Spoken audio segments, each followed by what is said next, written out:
Doctor ortho Ayurvedic oil और capsule. अब दर्द भी घुटने टेकेगा। अंबिकापुर से दिल्ली के लिए हवाई सेवा शुरू। सीएम साय ने हवाई सेवा का वर्चुअल किया शुभारंभ। जल्द ही वाराणसी और कोलकाता के लिए फ्लाइट होगी शुरू।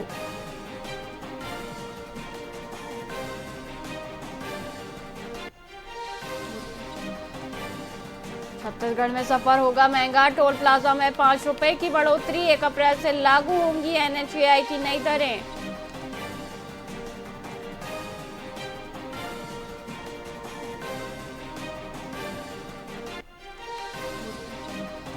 छत्तीसगढ़ के नक्सलियों ने आंध्र प्रदेश में किया सरेंडर। 48 लाख के इनामी थे नक्सली। सरेंडर नक्सलियों में 36 साल से active central committee member Suresh भी शामिल।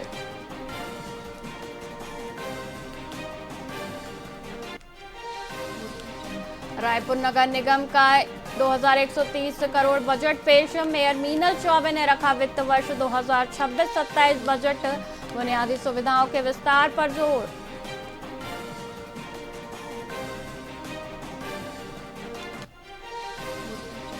रायपुर को इलेक्ट्रॉनिक हब विकसित करने की बड़ी योजना। शंकर नगर और ड्रमर तराइक में इलेक्ट्रॉनिक मार्केट बनेगा। निर्माण के लिए 100 करोड़ का म्यूनिसिपल बॉन्ड निगम करेगा जारी।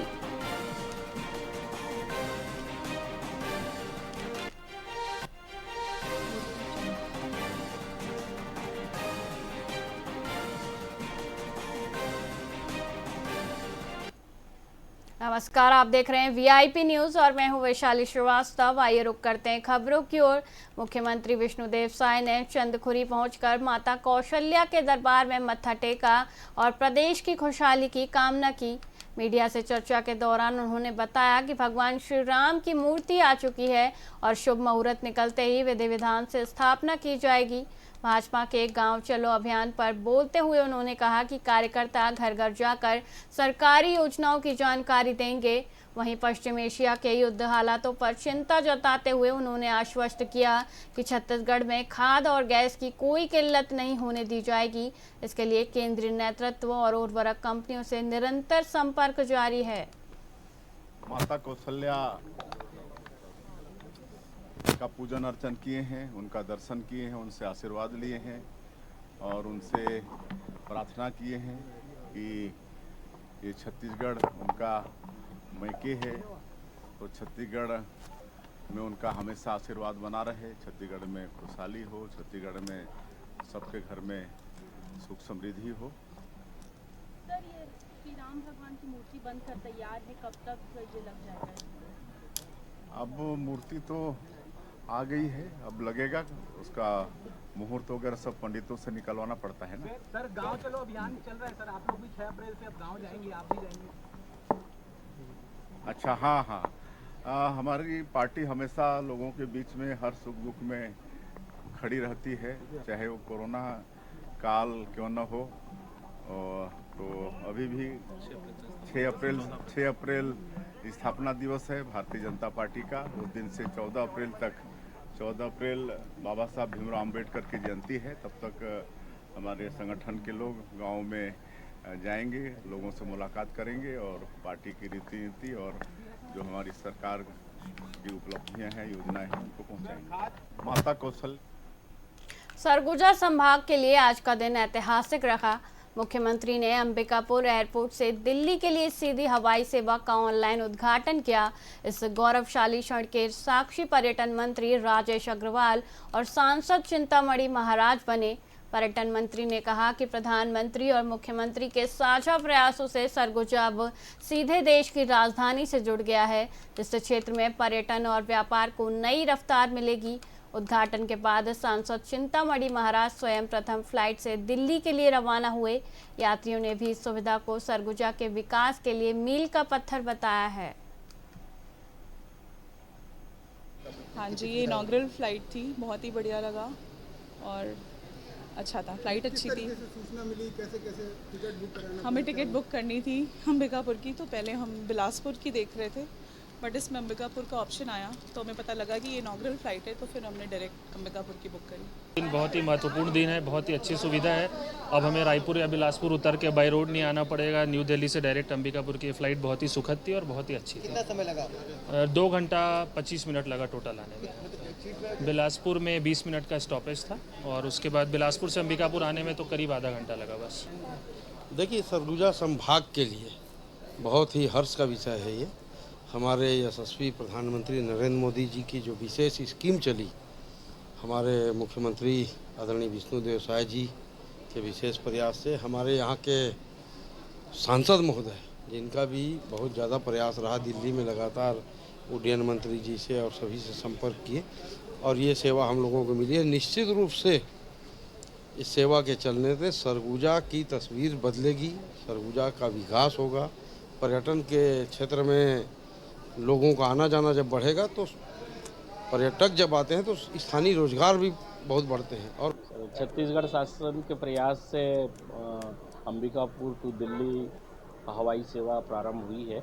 इससे अंबिकापुर क्षेत्र के, अंबिकापुर के संभाग के निवासियों को भारी सुविधा होगी। इस क्षेत्र के आर्थिक विकास, औद्योगिक विकास और शैक्षणिक विकास सभी के लिए आम जनता को भारी सुविधा होगी। जो रायपुर से जाना होता था, यहाँ से सीधा दिल्ली कनेक्टिविटी होने से आम जनता को बहुत बहुत लाभ होगा। मैं इस अवसर पर छत्तीसगढ़ शासन के माननीय मुख्यमंत्री जी सहित छत्तीसगढ़ शासन का को बहुत बहुत धन्यवाद और आभार व्यक्त करता हूँ। हाँ,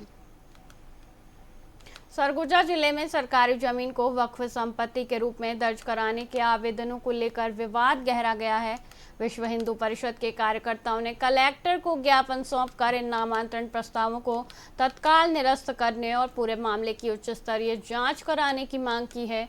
विहिप जिलाध्यक्ष विनीत कुमार गुप्ता और अधिवक्ता संदीप तिवारी का आरोप है कि जिले की विभिन्न तहसीलों में वक्फ अधिनियम 1995 की आड़ में शासकीय भूमि पर अवैध कब्जा करने का प्रयास किया जा रहा है। संगठन ने चेतावनी दी है कि सरकारी संपत्तियों की बंदरबाट किसी भी कीमत पर बर्दाश्त नहीं की जाएगी। जो हमारा सरगुजा आदिवासी बहुल्य क्षेत्र है, जिसमें शासकीय भूमि पर बहुत से आदिवासी लोग कब्जा करके रखे हैं और वो वक्फ बोर्ड की आड़ में शासकीय भूमि पर वक्फ बोर्ड के नाम से वो दर्ज कराने हेतु आवेदन विभिन्न तहसीलों में दिया गया है और लखनपुर तहसील में भी दिया गया है। जिस संबंध की जानकारी प्राप्त हुई कि 85 एकड़ ज़मीन जो है सेटलमेंट के समय शासकीय भूमि में दर्ज है और वो वक्फ बोर्ड में अपना कब्जा बताते हुए वक्फ बोर्ड के नाम से दर्ज कराने हेतु आवेदन दिया गया है। हम लोग का यही मांग है कि हमारी जो ज़मीन है वो सुरक्षित रहे। अदरवाइज अगर वक्फ बोर्ड के नाम से इसी तरह उनका खेल चाली होता रहेगा तो आने वाला समय में हमारे पूरे छत्तीसगढ़ में वो ज़मीन जो शासकीय भूमि है वो वक्फ बोर्ड के नाम पर अपने करा करके और भविष्य में प्रमाण हो जाएगा कि वो हम लोग को बेदखल करेंगे। अगर रिकॉर्डेड स्वामी अगर हो गए और बोलेंगे हमारी वक्फ बोर्ड की हम विधिवत हमको शासन से प्राप्त हुआ है, तो हम शासन को कलेक्टर के माध्यम से अलर्ट कर रहे हैं कि वास्तविक में उनके द्वारा जो मांग किया गया वक्फ बोर्ड के नाम से ज़मीन दर्ज करने का और वक्फ बोर्ड का जो नियम कानून है उस नियम कानून के तहत ही उस ज़मीन पर उनका नाम दर्ज किया जाए। कलेक्टेड में हम लोग इसलिए आए हैं कि वक्फ बोर्ड के द्वारा अंबिकापुर के विभिन्न तहसीलों में आवेदन प्रस्तुत किया गया है कि जिन ज़मीनों पे ये काबिज हैं वे इनके नाम से किया जाए। बहुत सी ऐसी ज़मीनें हैं जो शासकीय अभिलेखों में दर्ज हैं और वक्फ का ये नियम है कि किसी निजी संपत्ति को ही वक्फ किया जा सकता है। सर्वे सेटलमेंट के समय से जो ज़मीनें शासकीय अभिलेखों में दर्ज हैं, तो हमारा आपत्ति ये है कि पहले जो नियम है उस तहत इसका कार्रवाई हो और एक सर्कुलर कलेक्टर साहब विभिन्न तहसीलदारों को दे दें कि जो नियम बोलता है उस नियम पे जो नाम ये लोग चिन्हित कराना चाहते हैं वो दर्ज हो। शासकीय पे नाम दर्ज नहीं होना चाहिए, ये हमारा मांग है। जो हमारा छत्तीसगढ़ के दुर्ग जिले के सबसे व्यस्ततम इंदिरा मार्केट में एक 2 मंजिला जूता चप्पल शोरूम में भीषण आग लग गई। इस आग ने देखते ही देखते विकराल रूप धारण कर लिया, जिससे पूरे इलाके में अफरा तफरी मच गई। जिला अग्निशमन अधिकारी नागेंद्र कुमार सिंह के नेतृत्व में 4 दमकल टीमों ने मौके पर पहुंचकर मोर्चा संभाला। शटर बंद होने के कारण फायर फाइटर्स को अंदर घुसने में भारी मशक्कत करनी पड़ी। करीब 15 गाड़ी, बानी और 4 घंटे की कड़ी मेहनत के बाद आग पर काबू पाया गया। गनीमत रही कि आग आसपास की सघन दुकानों तक नहीं फैली। मोहन नगर पुलिस मामले की जांच कर रही है।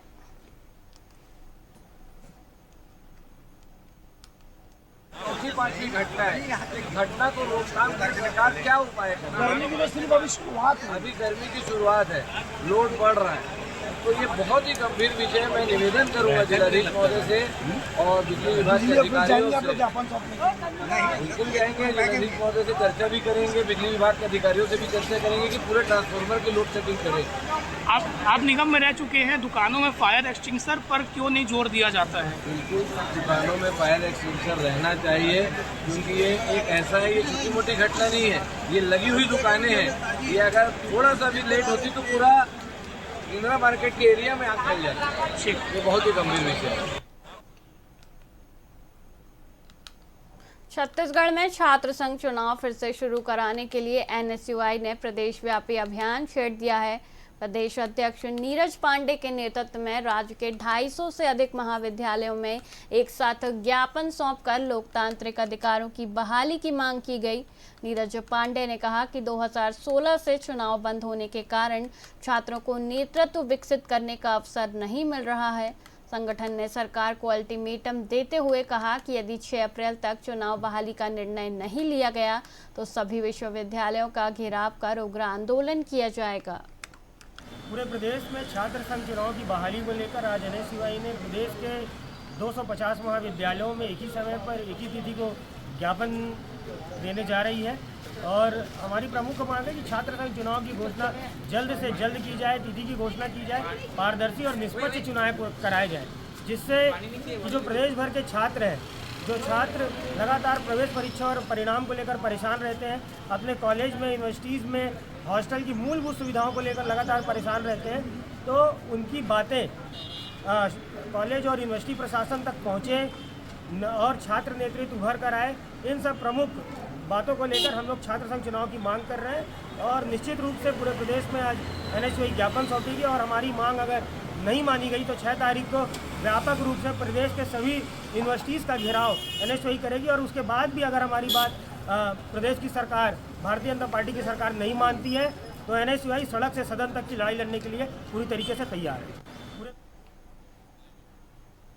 फिलहाल के लिए इतना ही, मुझे दीजिए इजाज़त। देखते रहिए वीआईपी न्यूज़। नमस्कार।